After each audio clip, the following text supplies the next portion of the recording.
The thing I discovered that works best is basic human psychology. The more you promise on your ad creative, the more clicks and CTR you'll get. Hey guys, I just want to give a quick shout out and thank you to Ringba for sponsoring this video, the #1 call tracking platform when it comes to pay-per-call. And if you haven't already, make sure to go to Amazon, which we'll link back to, where you can grab your copy of the pay-per-call revolution. It's a really good book. I have it myself. Make sure you check it out. Check it out. What's going on, everyone? I have a very special friend all the way from Europe, the biggest affiliate that I know in Europe, Andrius, my man from pay-per-call. What's going on, brother? What's up, man? Thank you for joining me. Thanks for having me. I'm happy to share everything that I could help with other affiliates. Cool, man. So how'd you get into, when did you first get into affiliate marketing, and how did you find affiliate marketing?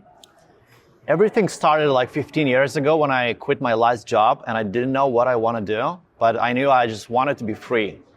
And that time I discovered like Google vouchers. Google Ads had these vouchers. Yeah. And I used to get them and resell them. Although no one could resell them, I used to resell them. And that thing went really, really good for me. And then online I met another friend by a complete accident who introduced me to pay-per-call. Like, What year? 2014. 2014? Yeah. He introduced me to pay-per-call. That's wild, man. Yeah. And at that time there was no call tracking. Like, you could obviously make the functions worth with like custom landers and things like that. Yeah, you could get away with pretty wild stuff back then. Like tracking was in Boca, Google Ads wasn't as strict. Yeah, so it was Wild West times. What was your first experience like? Well, what type of offers were you advertising for pay-per-call in 2014? In 2014, I was doing like some black hat stuff, like Gmail, password recovery, casino stuff, cloaking stuff. Crazy stuff. Crazy, wild stuff I was doing. After like starting to do more like white stuff, it was like locksmith, auto parts. Auto parts was my next big campaign I was doing. In the US? In the US. I was doing with Ring Partner at that time, and auto parts was really good. Really, really good. I loved it. So what happened then? Like, you just kept changing offers because they would die out, or from 2014 to 2018, 2019, like what was that? Yeah, I was like? flipping offers, doing rehab stuff, locksmith stuff, auto parts stuff. Then started doing like outbound health insurance, was basically jumping from offer to offer. And then I started going to the shows, and that's where I started meeting people, and that's where things started to roll much, much better. What was the first show you went to? Sorry? What was the first show you went to? The first show I went to was in Barcelona. Affiliate World? Yeah, Affiliate World Barcelona. That was 2018, I guess. That's so cool, man. Yeah. Then in 2018, I think I was a year into doing e-commerce. I still owned the gym at the time. So I was just like, I was like a baby in the online marketing space. Me as well. Yeah, that's cool, man. What did you take away from that first event in 2018 at Affiliate World? That the real connection is what matters. Like, you gotta make real connections, real friendship, and then people share little secrets, insider tips, and that's the main thing. Who are some of the people you met at that show, and are you still friends with them today? I met guys from Ring Partner. I remember that was a really good meeting, and then I understood that that's the thing I should have done much earlier. Okay, so from 2018 to today, like what are some of the things you focused on? Obviously you're doing really well with, we don't need to say the offer if you don't want to, but I know you're doing very well with pay-per-call. So like what are the main things that happened from 2018 the last 6 years now?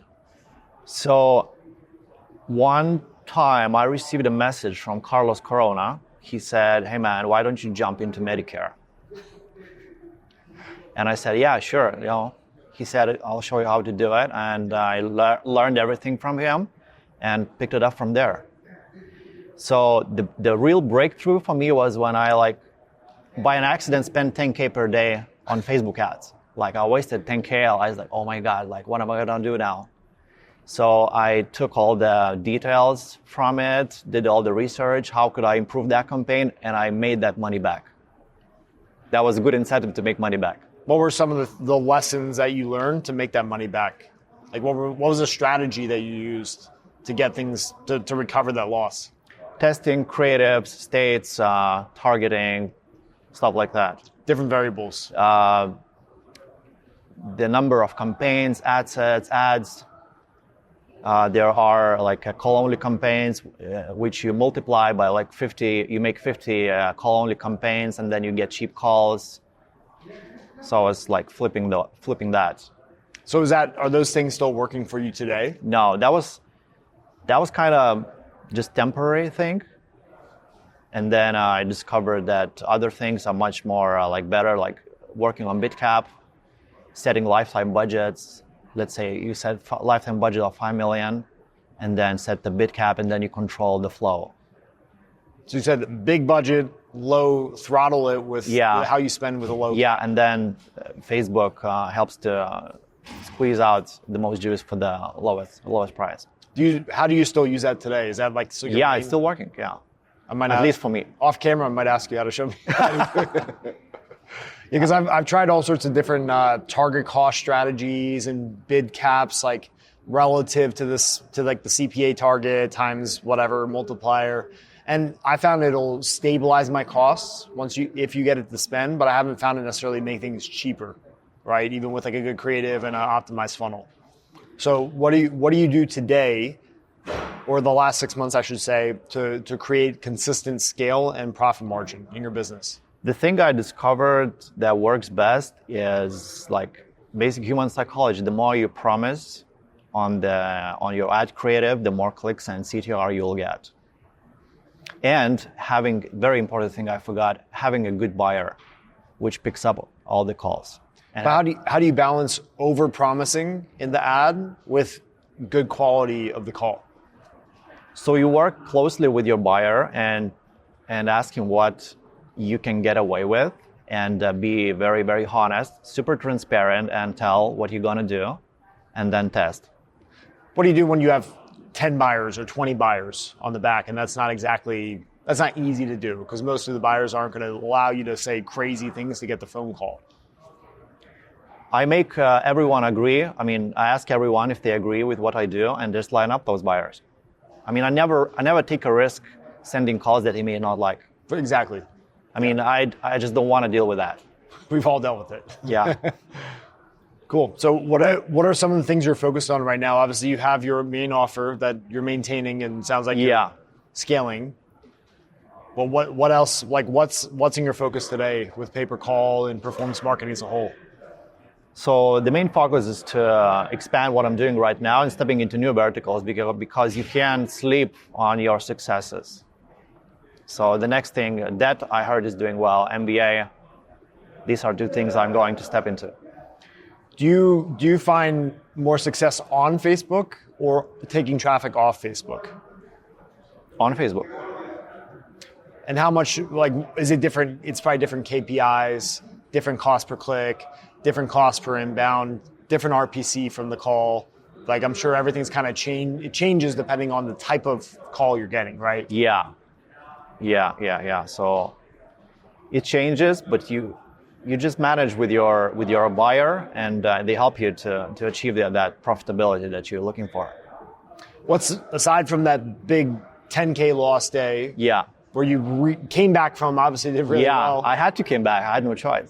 What other highs and lows have you experienced the last few years that have been really like important for you?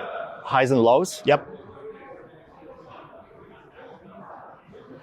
I don't remember like any like very lows, because I always work within the budgets and profitability.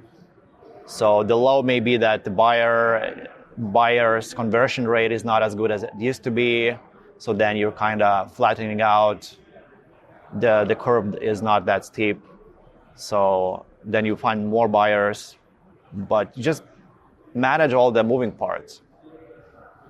And sorry for this interrupting. The highest point was obviously open enrollment. Ups and downs. Yeah. I remember, like, I was in LA at that time. Open enrollment started. I started all the calls, and it's just crazy. I love that. So when I think of like someone living a true affiliate lifestyle to the max, I think of you, and it's because I'm shouting out and plugging your Instagram, which we will post below this video. You have a lot of interests outside of online marketing. Yeah. Such as? So one of the latest hobbies that I was dreaming since I was 7, I bought a piano, and I'm learning a little bit to play piano. That I enjoy that so much. Because you're big into like opera. And, I love classical music. So playing piano really, I love it a lot. That's cool, man. Also love horse riding. And riding bikes too. Riding bikes, but don't ride too fast. Dude, in this video, I'm gonna try to get him to send me a clip of if you're cool with it, of a motor, like he was riding his bike 200 miles per hour. 200 miles an hour and crashed into the car and luckily... He should be dead, but he's not, thankfully. Thankfully. So the lesson I understood, you can't ride that fast because other people did not ask you to put them into danger. Yeah. It's not about you, it's about others. Yeah. How's that? Do you still ride? I've driven a bike a couple times, and I understood I want to drive really fast or I don't want to drive at all. So I may not get a second chance. We're growing up, man. We're getting old. We're getting wiser. Getting wiser with age, yes. Speaking of wise, what other lessons have you learned recently in just obviously running traffic, managing buyers, being in the affiliate space? Like, what are some of the big things you're seeing today that are more important than they were a year or two ago? I would say this thing was very important. It's just I realized it may sound counterintuitive, but the main thing is friendships. Main thing is friendships, the vibe that you get with people, and gotta go to the conferences, talk and share, and then people share tips, insider tips. They will introduce you to the buyers, and that's how you get on. The tip that I can give to people, if you have nothing like information to share, just listen to people. Be a good friend. Don't be an asshole. Yeah, just be a good friend, and people love to share. There's a lot of people in the space, I noticed, not all of them, but there's a lot of them that are very selfish with their interests. And if they don't think you can immediately provide them with a ton of value, they'll dismiss you. And I think now that I've been in the space for 2.5 years, now some of those people are now wanting to give me time and attention. Yeah. But I saw their true colors, more or less. I understand you need to respect someone's time, right? But it's interesting to see as time goes on and you're in it longer, some people that dismissed you before are now asking you for help. And you've seen this too. I know you have. You've been in this longer than I have. Yeah, I mean, you got to give everyone a chance because you never know who that person will be tomorrow. And when the time comes and you will interact again, it will be obvious. Yeah. So just be a good person. Who's had the biggest impact on your life and business the last 2 to 3 years in this space?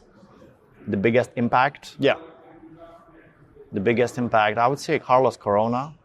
Yeah. Shout out to Carlos. Shout out to Carlos. I thank you so much for teaching me so many things, and I really appreciate it. I've learned a ton from Carlos too. I was just at dinner with him maybe in January. We flew into Miami, and he gave me some insights that just opened up my mind to like it's like one of those little things you don't know what you don't know. You don't realize that all those guys are doing this one little thing to make an extra 10% or 20% on all their traffic. And that can be the difference between you losing money versus making a margin and getting and winning, right, as a whole, like competing against other affiliates. Yeah, small details. Yeah, small details, man. Just like a little back-end trick with the data and the traffic flow that I didn't know existed. Usually some trick or the hole in the system will make it or break it. I see guys trying. Some people ask me how you do it, what you do it. They try, and I see that there is just a little thing missing in that, and they could something super small, and they could crush it.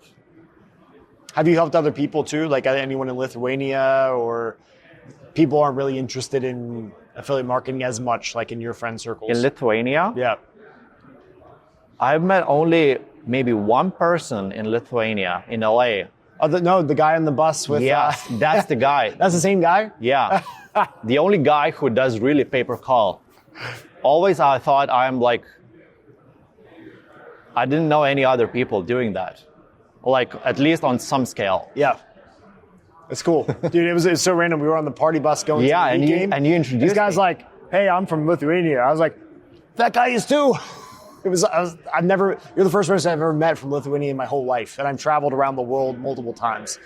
Super cool, man. Yeah, and this is pure coincidence. What are you most excited about today? in affiliate marketing? I'm excited about my campaigns, turning them on in the morning. Right, but give me like a bigger idea. Like, what are you actually? Because I mean, this could change at any time. Yes. Right? So, like, we're thinking ahead. Where's your mind at? My mind is stepping into other media platforms. For example, TV. Learning more into Google Ads, YouTube Ads. Yeah, I'm doing the same thing right now. Yeah. We've been focused on YouTube the last 6 to 8 weeks, and I think we just cracked it in the health space. But it was like very up and down for 4 to 5 weeks. Yeah, just when you're doing good, step into new things. Don't wait for it to end. Yeah, you don't want to be scrambling when things fall apart, which will happen in any business, offer, campaign, it doesn't matter. There's always going to be a downtrend. I've experienced this with Auto Parts campaign. It was doing so well, it was so consistent, and one day it was just gone. It just dried out, and I was thinking, what am I gonna do next? Yeah. So it's always very unpredictable, and maybe that's the reason why I love this business. It's so unpredictable, so dynamic, so moving, so a lot of moving parts. But if you understand the technology, you can apply it. What gets you excited besides you can't predict what's going to happen? What keeps you excited and engaged and wanting to? Because it can get very mundane and boring at the same time as a business, right? It's very process driven. You're repeating and repeating as far as testing new creatives, launching, waiting, optimizing, and rinsing and repeating. I mean, I'm always excited to open up my laptop. I love that sense of freedom. That I love discovering and solving mysteries and discovering some things which are not seen or hidden. I love discovering things that work. I'm thinking about this when I'm going to sleep, and I'm thinking about this when I wake up. I never get bored, I don't want to do this anymore. I always want to do it. What do you do for fun, man? Obviously, you go to you're into music, classical music, you go to opera. I try to travel a little bit. How many countries have you been to? A little bit around Europe, to US, several states, yeah. LA, East, West Coast. Can I get you down to South America? Yeah. Mexico, I love Mexico. Mexico's phenomenal. It's one of my favorite places in the world. I'd live there probably if I lived in Colombia. But there are lots of places to go. I mean, just because I was in one city doesn't mean I know the country. So yes. Just because I was in Tulum, I don't know Mexico. Exactly. Oh, dude, yeah. That's very well said. What exciting things do you have going on in your life the next few months? So obviously, you're going to probably some of the events, maybe ClickBid in September, August. Yeah, ClickBid is the thing I wait. Yeah. Obviously, the summer, the travel to seaside. It's cool, man. Well, bro, any other tips or advice you have for affiliates that are either in the space already or thinking about getting into affiliate marketing that you want to share? Learn as many things as you can, which are available for free. Join groups, go to conferences. Yeah, if I would say the one biggest thing I learned is go to conferences. Go to conferences, talk to people. That's the main thing. That made a breakthrough. And many people could say the same, I think. So, guys, listen, one last plug. You're going to want to follow this man on Instagram. He is the most interesting man in Eastern Europe. He's the Lithuanian Andrew Tate, you could say, but with a little bit of Dan Bilzerian mixed in, because he's always surrounded by the most beautiful Eastern European woman you'll find on the planet. And he lives a very interesting life. So make sure to follow him on Instagram. He's a great person to connect with, great person to know in the space. And he's living proof you could do this anywhere you live in the world, doesn't matter. You can. I mean, yeah, if you really want to. So the last thing I can say, if you really want something, you got to make a decision within you. Once you make a decision within you, then you start finding the ways. Appreciate you, bro. Thank you for coming on. Thank you.